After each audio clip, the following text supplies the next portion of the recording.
रसिक मित्र हो, आज जागतिक महिला दिन आणि या आनंददायी आणि मंगलमय अशा दिनाचं औचित्य साधून प्राध्यापक डॉक्टर गणेश सोनवणे यांनी लिहिलेली एक हृदयस्पर्शी कविता तू.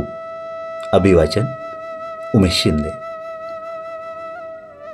संकटात सावरणाऱ्या आदिशक्तीचं रूप तू, संकटात सावरणाऱ्या आदिशक्तीचं रूप तू, घराघरात दरवळणारा सहज सुगंधी धूप तू.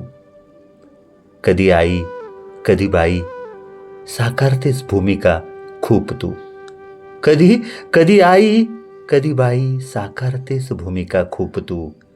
रंगमंचावर जगण्याच्या कलेशी किती एकरूप तू, संकटात सावरणाऱ्या आदिशक्तीचं रूप तू, घराघरात दरवळणारा सहज सुगंधी धूप तू. सोशिक तू, संयमी तू, सहनशीलही तूच तू. सोशिक तू, संयमी तू, सहनशीलही तूच तू.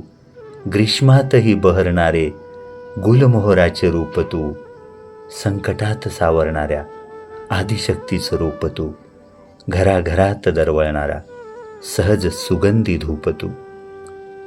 मनामनात मोहरणाऱ्या प्रीतिपुष्पाचे स्वरूप तू, माया ममता वात्सल्याचा धरतीवरील दूत तू. मनामनात मोहरणाऱ्या प्रीतिपुष्पाचे स्वरूप तू, माया ममता वात्सल्याचा धरतीवरील दूत तू. संकटात सावरणाऱ्या आदिशक्तीचे रूप तू, घराघरात दरवळणारा सहज सुगंधी धूप तू. करतेस जगणे सुंदर, करतेस जगणे सुंदर, वाढवतेस हुरूप तू. निर्मितीचे हात तुझे, सृजनाचे प्रतिरूप तू. संकटात सावरणाऱ्या आदिशक्तीचे रूप तू आणि घराघरात दरवळणारा सहज सुगंधी धूप तू, सहज सुगंधी धूप तू. अभिवाचन उमेश शिंदे. धन्यवाद.